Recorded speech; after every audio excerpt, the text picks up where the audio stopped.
eh ini pertanyaannya bagus-bagus, saya sampai susah nih pilihnya yang mana. Eh oke, kalau tadi yang tanya bunda, sekarang yang nanya ayahnya nih. Wah, Nah, ini mantap, mantap. Ini harapan masa depan nih. Ayah udah ikutan parenting. harapan masa depan. Betul. Ini dari sisi laki-laki nanya gini. Peran ayah dalam membelajarkan yang bermakna buat anak yang kekeh. Wah, nih anaknya kekeh. Kalau bahasa anak muda sekarang, pala batu gitu ya. Susah nih diajarin. Wah, tapi peran ayah tuh gimana? Kalau sekarang kan mungkin yang sering kita dengar peran ibu karena ibu lebih in touch dengan anak. Cuman peran ayah tuh sebenarnya gimana sih, Ayah Edi? Ah, Nih, saya juga mau denger nih. ya itulah Jadi saya kenapa harus saya denger jadi nih. ayah Edi nih. Iya, betul. Itulah Betul, luar alasan gitu. biasa. Karena dulu itu parenting identik dengan ibu gitu. Saya bilang kenapa harus ibu? Nah, kenapa nggak ayah? Gitu kan dulu waktu buatnya bareng gitu. Harusnya berbagi tugasnya juga bareng dong. Luar biasa. Begini ya, Silakan Ayah. dua anak saya itu keras, keras banget ya. Bahkan waktu masih di bawah usia 7 tahun, mereka sering berantem pukul-pukulan, sangat keras. Ya, apalagi yang nomor 2, sangat keras, sangat keras. Biasanya anak yang keras ini ciri dia logikanya kuat. Biasanya begitu.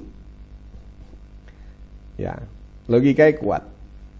Dia selalu mempertanyakan sesuatu tuh berdasarkan logika. Kenapa? Kenapa begini? Kenapa harus aku? Kenapa begitu? Kenapa begini? Nah, biasanya begitu. Jadi dengan anak yang keras ini, maka pendekatannya ada 2. Yang pertama itu adalah berlogika. Ya. Yang kedua dengan bertanya.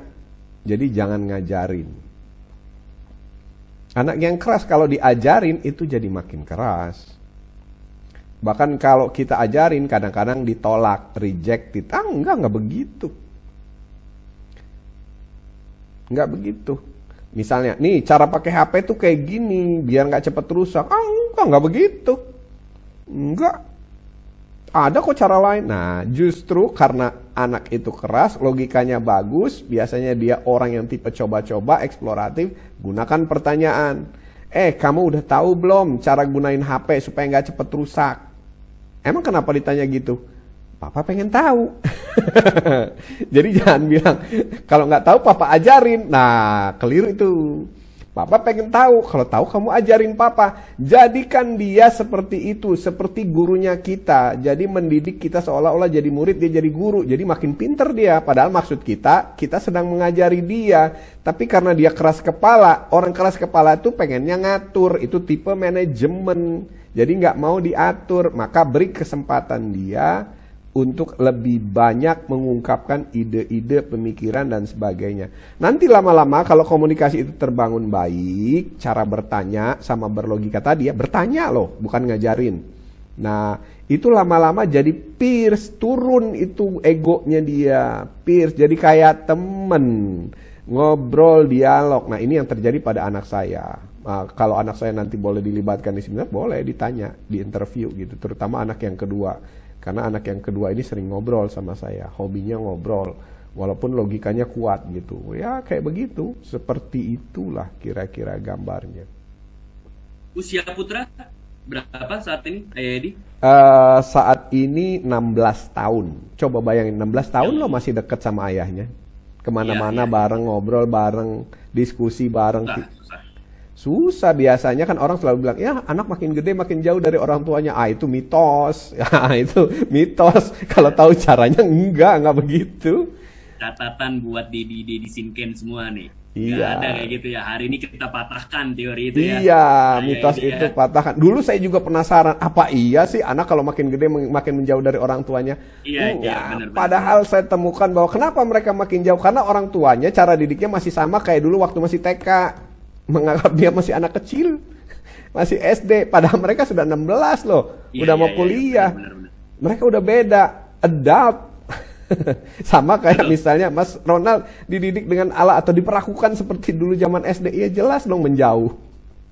betul, betul. Pendekatannya harus berbeda, Ayah Edi ya, Iya, sebenarnya. harus disadari itu. Mereka sudah beda, udah gede loh gitu. Ini berarti kalau aku summary-kan agenda ke depan, yang pertama kita akan ada satu episode untuk bahas sex educational untuk anak. Iya. Dan mungkin kita akan interview putra dari Ayah Edi nih. Boleh. Kita Q&A langsung gitu ya. Siap. Gimana nih jadi anaknya Ayah Edi? Siap. Siap. Ada Sinken yang mau jadi daftar jadi anaknya Ayah Edi mungkin? Oh enggak ya? Nggak boleh ya? Ya, karena ini acaranya di ruangan mereka ya. Jadi setiap kali kita ngomong atau saya ngomong itu mereka ada di sini. Jadi kalau saya bohong, nah, kalau saya bohong kan mereka langsung denger. Ah, enggak itu bohong gitu. Siap. Jadi sampaikan salam dari saya dan teman-teman Shinkenjuku untuk untuk putranya Ayah Edi gitu oh ya. iya, saya yang dapat ini salam dari teman-teman Shinkenjuku untuk Mas Ido sama Dede. Siap. Ya, salam Ayah kembali Edi. gitu ya. Iya, terima kasih. Ini kayaknya waktu juga nih udah menunjukkan pukul 10. Wah, banyak banget insight-insight yang kita dapat. Nggak kerasa ya, nggak kerasa. Ini presenternya bagus sih soalnya, kayak presenter TV. Ini nggak akan bisa terjadi kalau narasumbernya juga bukan Ayah Edi. Ayah Edi, makasih banyak. Terima kasih banyak kembali. Informasinya. Izinkan saya untuk mohon maaf dan lahir batin ya. Ya, Sebelumnya. sama-sama saya juga mohon maaf lahir batin kalau ada kesalahan ucap, kata, dan selama ini dalam kita berinteraksi. Iya, kemudian Mas Icat juga ya, mohon maaf lahir batin. Sampai ketemu lagi. Oh iya, mohon maaf sedikit info. Ini Silakan. sudah koordinasi sama Pak Ame, Ayah Edi, nanti bisa kalau mau diupload ke YouTube nanti. Luar biasa. Oh, iya. Mungkin akan di-share sama Pak Ame.